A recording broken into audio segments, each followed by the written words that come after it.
Tapi seberapa banyak sebenarnya angka 5855 ini? Di zaman modern, dengan adanya mesin percetakan, satu buku bestseller bisa memiliki jutaan kopi. Jadi angka 5855 kelihatan begitu kecil. Namun, kita seharusnya membandingkan angka itu dengan jumlah salinan yang kita punya dari zaman kuno, jauh sebelum diketemukan mesin cetak. Contohnya adalah membandingkan dengan karya tulis kuno seperti tulisan-tulisan Aristoteles, Pliny Muda, atau Tacitus.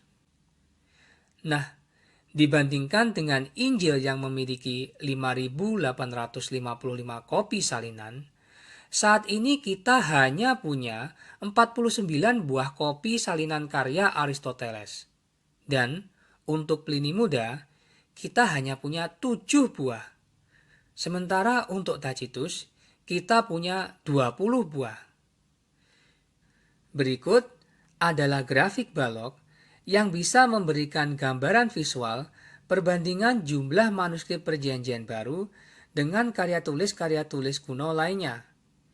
Di sumbu mendatar adalah nama berbagai penulis kuno seperti Sophocles, Herodotus, Plato, Suetonius, Homer, dan lain-lain, serta 3 nama yang disebut sebelumnya, yaitu Aristoteles, Pliny Muda, dan Tacitus.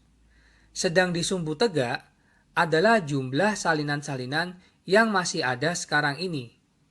Jadi, semakin panjang baloknya, maka semakin banyak salinannya yang masih ada. Seperti yang bisa kita lihat, jumlah salinan Perjanjian Baru jauh meninggalkan jumlah salinan-salinan tulisan kuno lainnya. Bahkan kalau semua salinan karya tulis kuno tersebut dijumlah jadi satu, maka jumlahnya tidak sampai separuh dari jumlah salinan Perjanjian Baru. Tapi, tidak hanya Perjanjian Baru jauh meninggalkan yang lain dalam soal jumlah salinan, namun Perjanjian Baru juga jauh meninggalkan yang lainnya dalam hal jarak antara naskah asli dengan naskah tertua yang masih ada. Maksudnya begini, sebagaimana tadi dikatakan, naskah asli karya tulis kuno sudah tidak ada lagi sejak lama. Jadi, kalau sekarang ini kita ingin tahu bagaimana aslinya, kita mendasarkannya dari salinan-salinan yang masih ada. Nah, umumnya semakin dekat tahun pembuatan salinan itu dengan tahun naskah asli ditulis, maka semakin kredibel salinan tersebut. Lalu, seberapa besar jarak antara kapan naskah asli itu ditulis dan kapan manuskrip tertuanya ditulis? Ya, Aristoteles sebagai contoh, menulis pada tahun 300-an sebelum Masehi. Tetapi, manuskrip tertua dari karyanya yang kita punya adalah dari tahun 1100 Masehi. Berarti jarak antara tulisan asli dan salinan tertua yang masih ada adalah 14 abad. Sedangkan Pliny Muda menulis pada akhir abad pertama. Tetapi, salinan tertua tulisannya yang masih ada adalah dari tahun 850 Masehi. Sehingga, jarak salinan tertua dengan yang asli adalah 7 abad. Terakhir, Tacitus menulis karyanya yang disebut Annals pada tahun 100 Masehi.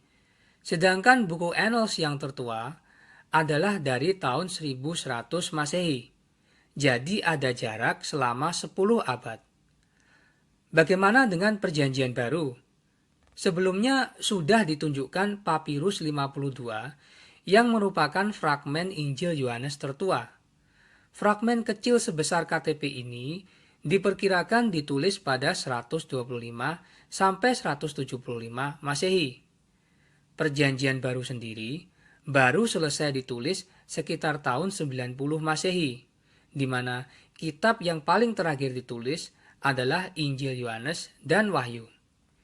Ini berarti jarak antara Perjanjian Baru yang asli dan salinan tertuanya, yaitu Papirus 52, adalah sekitar 35 sampai 85 tahun. Tapi mungkin ada yang protes sebab salinan tertua yang dijadikan patokan cuma secarik fragmen sebesar KTP yang mengandung total 4 ayat yang tidak lengkap.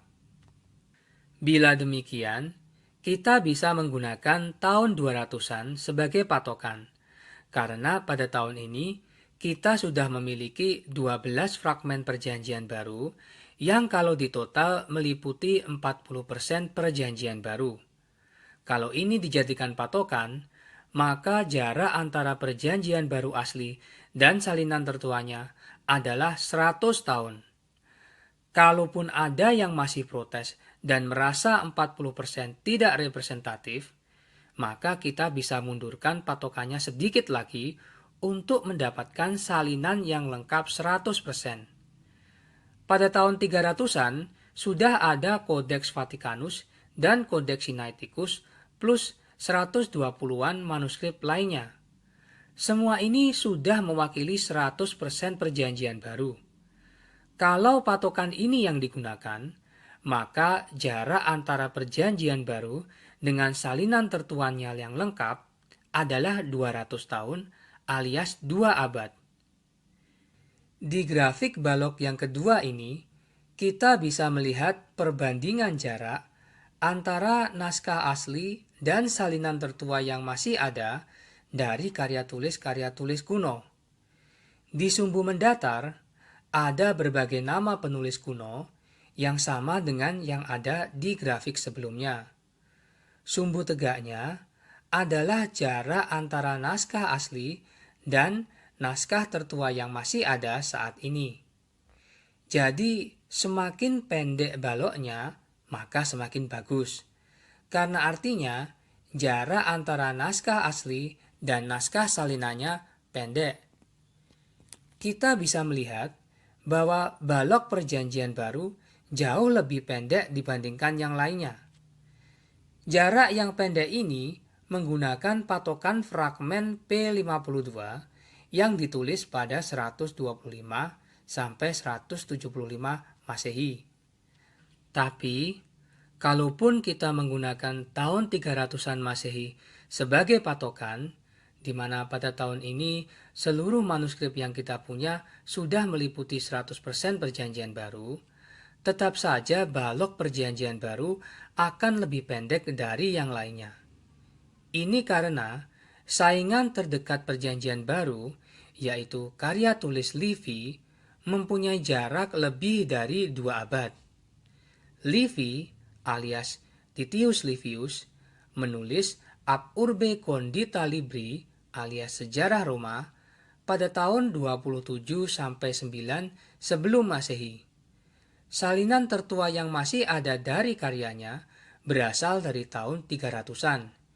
Ini berarti jarak antara naskah asli dan salinan tertua sejarah Roma adalah kurang lebih 300 tahun. Lebih tepatnya 308 sampai 326 tahun. Jadi sekitar 3 abad lebih. Ini belum lagi mempertimbangkan bahwa dalam jarak 3 abad tersebut, manuskrip-manuskrip karya Livy masih belum mewakili 100% karya aslinya.